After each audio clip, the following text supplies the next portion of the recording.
Mis amados hermanos y amigos en Cristo Jesús. Bueno, estamos en una serie que, como le dije la vez pasada, nos va a tomar muchísimo tiempo porque se trata de lo más importante en esta dispensación de la gracia. Y te decía la vez pasada, se trata sobre el Cristo y el Espíritu Santo. La palabra rema y el Espíritu. Profeta, ¿y qué es la palabra rema? Bueno, es esa palabra que solo revela el Espíritu, capaz de dar vida, restaurar y hacer cosas sobrenaturales. Pero entonces tenemos que primero identificar lo que muchas veces por doctrina hemos aprendido mal. Y entonces tenemos que saber que el Espíritu Santo es la persona de Dios, es el mismo Dios. No es la tercera persona de la Trinidad. No, no, no, no. Él es Dios.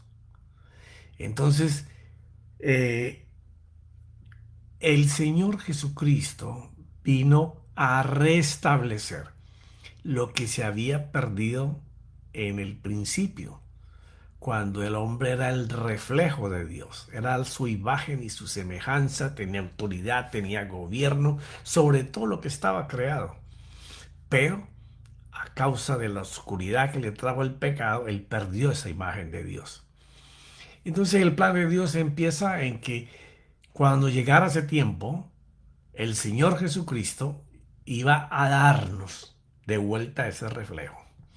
Pero ese reflejo no se gana porque tú hagas sacrificios, porque tú te esfuerces, porque cantes a toda hora, porque ores a toda hora, porque leas Biblia sin ponerle cuidado a toda hora. No, eso es una obra que hace el Espíritu Santo con Cristo. Así como son ellos los que santifican, porque nosotros mismos no nos podemos santificar. Una cosa es la santificación que el Señor ganó en la cruz y una cosa es la santificación de nuestra vida diaria. Eso lo hace Dios. Igualmente, el Espíritu Santo hace que ese reflejo que tenía al principio el hombre de Dios, a imagen y semejanza, en este tiempo pueda venir a reflejar en nuestra vida, pero es un trabajo que tampoco hacemos nosotros, ni hay ninguna estrategia para que lo puedas hacer. Es un trabajo que hace el Espíritu Santo con Cristo, el Verbo, la palabra y el Espíritu Santo. En la medida que Él te vaya revelando, por eso es que dice que busquemos ser llenos. Eso es una cosa que va hasta el final de nuestra vida. Entonces lo primero que tenemos que descartar es todos los adjetivos calificativos con que nosotros pensamos e identificamos al Espíritu Santo. Entonces te decía la vez pasada que lo íbamos a ver y espero que me alcance el tiempo para verlos, para después cada vez ir entrando más profundo en la obra del Espíritu Santo. Él no es una paloma. Cuando se habla en la Biblia de esta manera, se coloca la paloma como un sustantivo, algo relativo, de modo, a la manera, a la forma. Entonces, lo que te voy a decir te va a doler hasta lo más profundo de tu corazón. La mayor ofensa al Espíritu Santo es colocar una paloma como el emblema del Espíritu Santo. Es una ofensa gravísima, él no es una paloma. Entonces, todo porque eh, no somos capaces de relacionar a Dios como persona y entonces es más fácil relacionarlo que Él vino como en forma de una paloma. Entonces cuando tú vamos a las escrituras y podemos nosotros, y hoy que hay tanta información y podemos buscarlo en el griego y el griego más antiguo inclusive, podemos mirar de qué se está relacionando. Cuando habla ahí en Juan, capítulo 1, versículo 32, Juan dio testimonio. Fíjate de esto. Juan está bautizando y hay cantidad de gente alrededor de él, pero solamente los santos, lo que estaba separado para el Señor, porque pensamos a veces que el Espíritu Santo va a venir de cualquier manera sobre nuestra vida. No, no, no, no, no es así.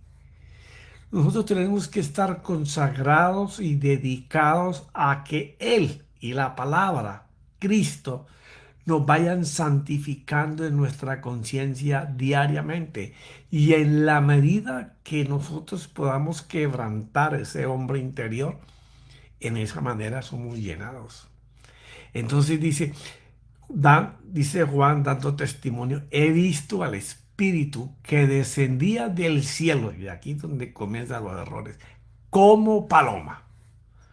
O sea, cuando aparece esta conjugación de esta manera, es como si estuviéramos diciendo que el Espíritu Santo bajó en forma de una paloma y se posó sobre él. Bueno, cuando tú vas a los escritos griegos más antiguos del Koine, es importante notar que el texto bíblico describe el énfasis en el descenso del Espíritu Santo, no una paloma, es cómo descendió como una paloma. Así lo miró Juan el Bautista. Yo no sé si tú has tenido la oportunidad en alguna ciudad, algún pueblo, en donde a veces en los parques hay cientos de palomas y hay una persona que vive de venderte alimento que te coloca en tu mano y tú alzas tu mano y las palomas vienen y se posan sobre ti. Ahora, es la forma como descienden, ¿ya? Entonces, eso es lo que está hablando Juan el Bautista. Y no lo vio sino él y el Señor Jesús que lo recibió. Nadie más de los que estaban ahí en ese río lo pudieron ver. Porque es que el Espíritu Santo se mueve en donde lo santo camina. Tenemos que quitarnos esa idea de que teniendo doctrina el Espíritu Santo va a trabajar con uno, no. Nosotros tenemos que honrar lo que es santo, tres veces santo. Si no hay esa separación y consagración, que inclusive no lo podemos hacer ni siquiera nosotros mismos. Tenemos que ser guiados por Cristo y el Espíritu y Él es el que separa para poder llegar a esos mismos niveles. ¿Por qué te cuento todo esto? Porque es que viene un tiempo de preparación que empezó desde el año 22 y va hasta el año 28 y mitad del 29. De allí para adelante va a venir un avivamiento maravilloso en todo el planeta Tierra. En todos los creos que confiesen que Jesucristo es el Señor. Porque eso es lo que va a hacer Él.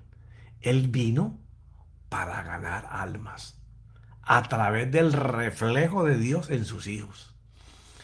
Entonces es importante notar que lo que se describe en el original es el descenso del Espíritu como en forma de una paloma. Y si tú has tenido esta experiencia que te estoy invitando, una paloma va bajando como en un grado de 45 grados. O sea, cuando él está narrando esto, yo puedo recrear como lo vivió el apóstol Pablo y como para un hebreo significaba ver una luz muy brillante, saber que era Dios haciendo algo. Fue algo que no puedo decir porque no lo dice la Biblia, pero tuvo que haber sido algo visible que solamente Juan el Bautista y el Señor Jesús vieron y descendían no en una línea recta hacia abajo, una vertical, no, era como una diagonal bajando sobre él. Es importante notar que el texto bíblico describe el descenso del Espíritu Santo en la forma como lo hace una paloma cuando está descendiendo y no que se transformó en una paloma. El Espíritu Santo no se transforma en una paloma. Él no es una paloma. Él es Dios, una persona. Y no la tercera persona, no, Él es Dios. Pero si decimos que es como una, se convierte en un adverbio. Cuando comenzó, no era un adverbio, era un sustantivo, lo que estaba enfocando la palabra en el griego. Pero cuando lo comparamos, se convierte en un adverbio, que entonces califica que es de tal manera o de tal forma. ¿Ya? Entonces, Juan también declara, he visto al Espíritu Santo bajar del cielo. Aquí es donde la confusión viene, como una o en forma, dicen algunas Biblias, paloma y reposar sobre él. No, no fue una paloma.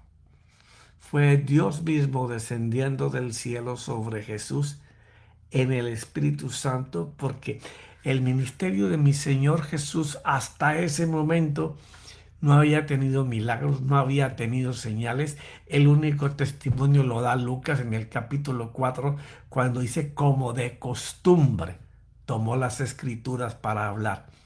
O sea, se podrían maravillar de las enseñanzas de él, pero no había esa exposición sobrenatural que empezó cuando descendió el Espíritu Santo.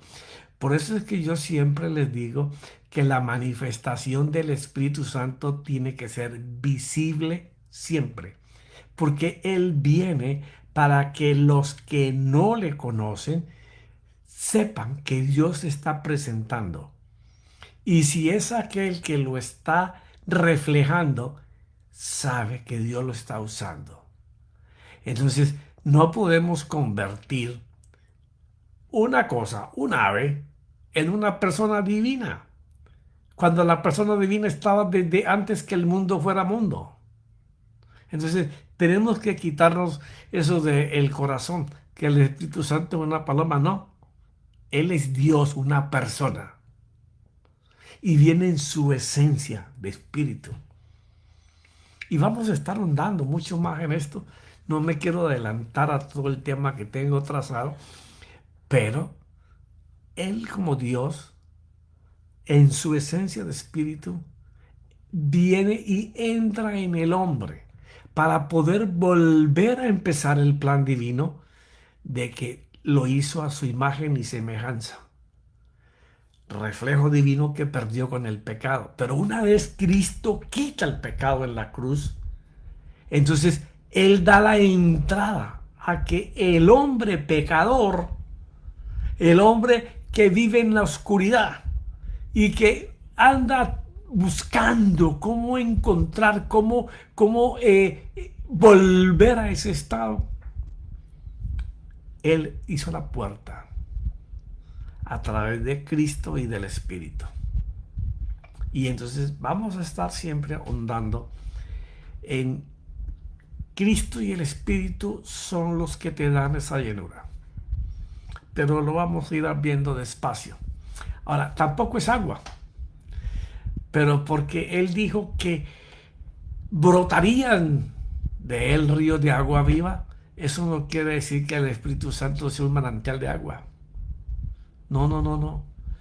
Aunque ahí en Juan 7 se lee, y en el último día del gran día de la fiesta, Jesús puesto en pie, exclamó en alta voz diciendo, si alguno tiene sed, o sea, si alguno me necesita, porque se siente que se está muriendo, que está seco, que desea la vida mía, pero no la tiene, que venga a mí y beba. Jesús hablaba del Espíritu que estaba dentro de él, y menos mal que le dijo el testimonio escrito, porque dice en el versículo 38, el que cree en mí, como ha dicho la Escritura. Y esto es muy importante porque más adelante lo vamos a ver, tanto en Ezequiel como en Jeremías, que el Señor se está refiriendo a lo que había sido prometido, y en Joel, que pasaría en estos tiempos por el sacrificio que él había hecho, pero anuncia que para poder que eso pase, él tiene que darnos un corazón nuevo. O sea, un culto racional donde no sea lo que gobierne las intenciones y los deseos naturales del hombre, sino las intenciones de Dios en un corazón abierto, rendido, quebrantado, diciéndole, Señor, haz como tú quieras, quita de mí todo lo que estorbe para que tú gobiernes, para que tú reines, que yo muera para que tú crezcas. Entonces dice el Señor, el que cree en mí, como ha dicho la Escritura, de lo más profundo de su ser brotarán ríos de agua viva. Cuando tú ves la composición que tenemos nosotros, lo más profundo es el espíritu del hombre. Después sigue su alma. Y su alma tiene una parte que se corrompió, que el Señor le llama en Génesis 6:6, las intenciones del corazón del hombre son malas. Quiere decir que el alma tiene un pedacito que Dios le llamó, wow, esto es como el corazón del hombre, que es el que le da la vida a través de la sangre, de ese bombeo. Ahora, este corazón tiene intenciones perversas, malas. ¿Por qué? Porque el pecado había tomado al hombre. Entonces, el Señor, hablando sobre lo que había sido prometido por los profetas antes y que Él vino a cumplir, dice, el que cree en mí, que es el mismo plan para la salvación. Creer que el Señor Jesucristo nos limpia de todo pecado, que compró nuestra vida con su muerte, para perdonarnos, para hacernos misericordia, para perdonar y hacer que el hombre regrese a como fue creado en un principio y que le entregue su corazón para que pueda Él hacer con él. Porque el Señor Jesús se fue, pero tú y yo somos los que tenemos que reflejar la vida de nuestro Señor para que el Evangelio corra, para que esas aguas broten, para que el que tenga sed la calme, no por lo que yo digo, sino por lo que sale de mí, que dice Cristo y el Espíritu Santo. Por eso dice, de lo más profundo de su ser brotarán ríos de agua viva. Y entonces lo aclara. Menos mal que mi Señor lo dejó clarito. Pero Él decía esto del Espíritu. Y cuando tú vas a las Escrituras, esta palabra se traduce de el soplo de Dios, del Espíritu que da vida, del Espíritu Santo. Porque cuando no tenemos en cuenta que el Espíritu funciona con una palabra. O sea, el Espíritu no funciona porque Él quiere. El mismo Jesús dijo, Él no hablará lo que Él quiera. Él hablará por mí. Yo lo que yo quiero decir, Él lo va a hacer. Él lo va a decir. Que los que habían creído en Él habían de recibir, no solamente para los que en ese momento lo tenían, sino para los que iban a creer después. Él había de recibir porque el Espíritu no había sido dado todavía. Fue Jesús aún no había sido glorificado. O sea, lo que te conté en minutos anteriores. Era necesario que el Señor fuera a la cruz, muriera por nosotros y resucitara para que el creyente, el Hijo de Dios, tenga la posibilidad de tener un corazón nuevo y un corazón hecho por Dios, que es lo más maravilloso. Profeta, ¿y cómo hacemos para tener un corazón nuevo si el mío es el viejo? Bueno, Dios quita el corazón de piedra y te pone un corazón conforme a Dios. Es aquel que está deseando tener lo que Dios ofrece. Aquel que desea morir a su yo, a sus egos, para entregarse por completo al Señor. En ese es que el Espíritu va a comenzar a hacer la obra de Dios. Por eso es que no lo podían hacer antes de que Él muriera y resucitara. Entonces podemos ver aquí que cuando está hablando del agua, está hablando de palabras que van a transformar tu vida y son las que te van a conducir a ese corazón nuevo prometido por Él mismo. Ahora, tampoco es fuego. Porque cuando decimos y los comparamos con fuego y que caiga fuego, fuego, fuego, fuego, como si el Espíritu Santo fuera fuego. Cuando tú ves ahí en Lucas 3, 16, 17, tenemos que discurrir lentamente lo que se está escribiendo y qué es lo que está pidiendo. Porque si tú no entiendes que para que el Espíritu Santo haga la obra de Jesús en nosotros, tenemos que todos los días irnos santificando. Y no lo podemos hacer nosotros, como te dije, es una obra que hace Cristo y Él. Ni siquiera podemos santificarnos. Tú puedes hacer sacrificios, puedes ayunar, puedes cantar todo el día, orar todo el día, leer la Biblia todo el día. No, lo hace Cristo y el Espíritu Santo. Ellos son los que santifican en nuestra vida. ¿Ya? Una cosa es a los santificados que Él ganó en la cruz y otra cosa es los que tienes que santificar en la vida diaria. Juan respondió diciendo a todos: yo os bautizo con agua. Y Él aquí utiliza la palabra hidro. ¿Ya? Pero viene el que es más poderoso que yo. Y ya empieza a hablar del Mesías anunciado y que ellos no podían ver. Porque el problema de la vida con el Espíritu Santo es que somos ciegos. Tenemos vendas en los ojos para no poder ver, observar la obra que Dios desea hacer con cada uno de nosotros. Pero viene el que es más poderoso que yo, a quien no soy digno de desatar la correa de sus sandalias. Él os bautizará con el Espíritu Santo y fuego. Y aquí está la clave.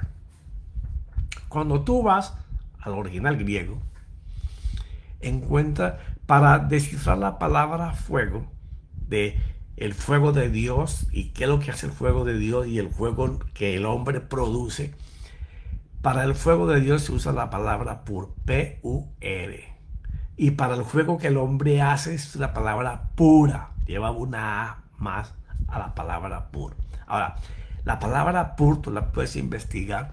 Del griego quiere decir llevar a la santidad de Dios.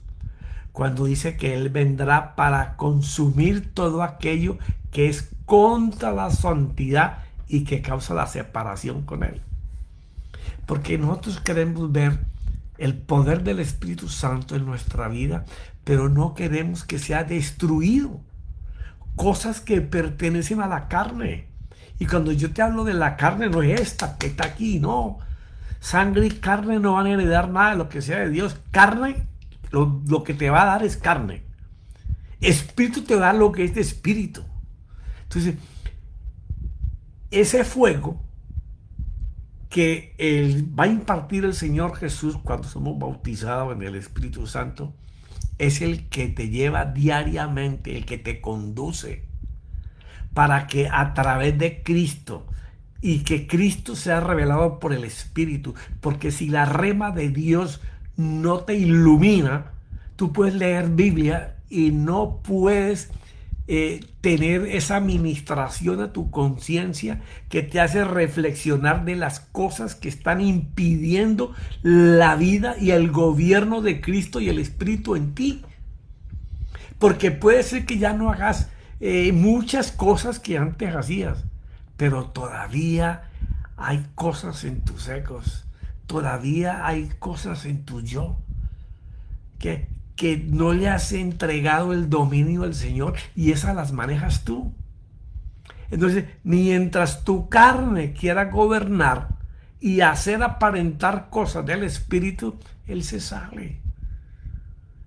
No es que se vaya de ti, no, Él siempre va a estar en tu espíritu anhelando que le demos la puerta abierta para que Él sea el que gobierne. Entonces, cuando Él habla de Espíritu Santo y fuego, es que comienza a arder en tu corazón. Esa separación que Él mismo hace, porque Él es el que te llama y Él te consagra. ¿A quién consagra? Aquel a quien se rinde.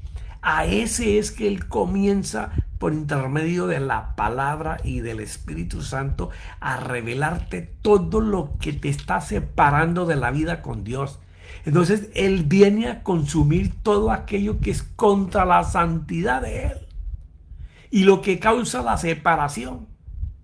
Pero cuando tú encuentras y comienzas a entender que es un fuego como el que el hombre hace, entonces estás hablando de un montón de combustible seco que es recogido para ser quemado y tú haces el fuego Por eso yo tantas veces te hablo que tenemos que dejar de estar autoencendiéndonos y pensar que estamos en el espíritu porque movemos emociones, sentimientos, saltamos, gritamos, tumbamos y hacemos cosas físicas. Si no lo hace el Espíritu Santo, no es del espíritu, es de la carne. Lo hace la carne, lo produce la carne y lo quiere reflejar como si fuera divino. No.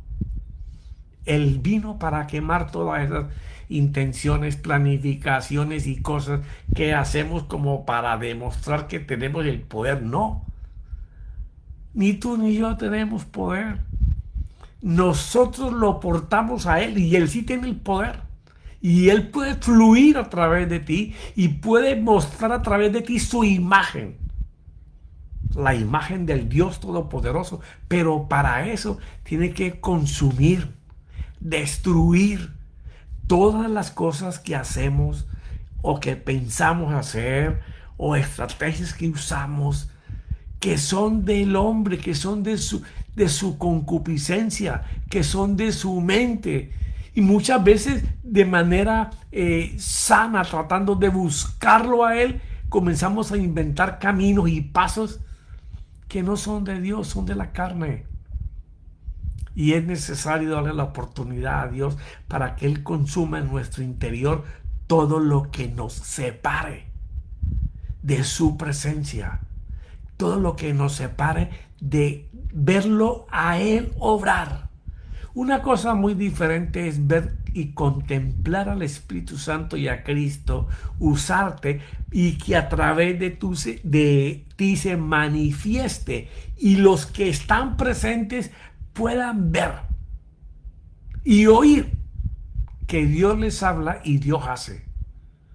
Y entre más le permitamos a Él que consuma, que queme todo lo que no sea espiritual sino de la carne, entonces estará cumpliendo que Él nos bautizará con Espíritu Santo y fuego. Por eso Él decía en el 17, el bieldo está en su mano para limpiar completamente su era y recoger el trigo en su granero, pero quemará la paja en el fuego inextinguible. O sea, es tan clara la escritura que a veces nos enredamos nosotros mismos con ella. El bieldo es como esa hoz con que se va cortando el fruto. Pero Él no lo corta, Él dice que va a limpiar completamente la era, o sea, donde están las plantas. Él va a limpiar en nuestro interior para que tengamos un corazón con intenciones solo para Dios. Y esas personas, Él le llama trigo y los va a recoger en su granero. O sea, los va a separar para Él, para que funcionen para Él, para que Él sea el que los pueda usar y puedan enseñarle al mundo que Dios está con ellos, así como cuando Nicodemo fue a buscar al Señor, que es algo que vamos a tratar mucho más adelante, y él reconocía que Jesús era diferente, inclusive a todos los profetas que él como buen fariseo había estudiado. ¿Por qué? Porque las palabras del Señor quemaban. Las palabras del Señor mortificaban a todos esos religiosos que sabían doctrina, pero tenían una vida sucia, que es lo que Él viene a limpiar. Pero no solamente lo limpia, sino que todo lo que esté malo dentro de nosotros lo va a quemar. Y cuando dice lo va a quemar, es que la unción del Espíritu y Cristo es tan poderosa que las cosas que te gustan hacer, que no le gustan a Él, vas a comenzar a detestarlas. No te vas a enjuiciar para condenarte, pero vas a odiar hacer, a aborrecer lo que antes te gustaba hacer. ¿Por qué? Porque Él está limpiando tu corazón y lo va a hacer con Cristo y Él, el Espíritu Santo. Pero mis hermanos, el tiempo corre muy rápido. Ya estaremos la próxima semana hablando de otras cosas con las que comparamos al Espíritu Santo o pensamos que Él es. No, Él no es como pensamos. Él es Dios. Él es una persona. Y en esta dispensación se mueve dentro de nosotros en espíritu como Él es. Ok, mis amados, los veo la próxima semana. Bendiciones, que a mi Señor Jesús les abra los ojos del entendimiento como Pablo oraba, para que podamos ver la maravillosa gloria que hay en Cristo y el Espíritu. Gracias, Padre. Gracias, mi Señor. Amén y amén.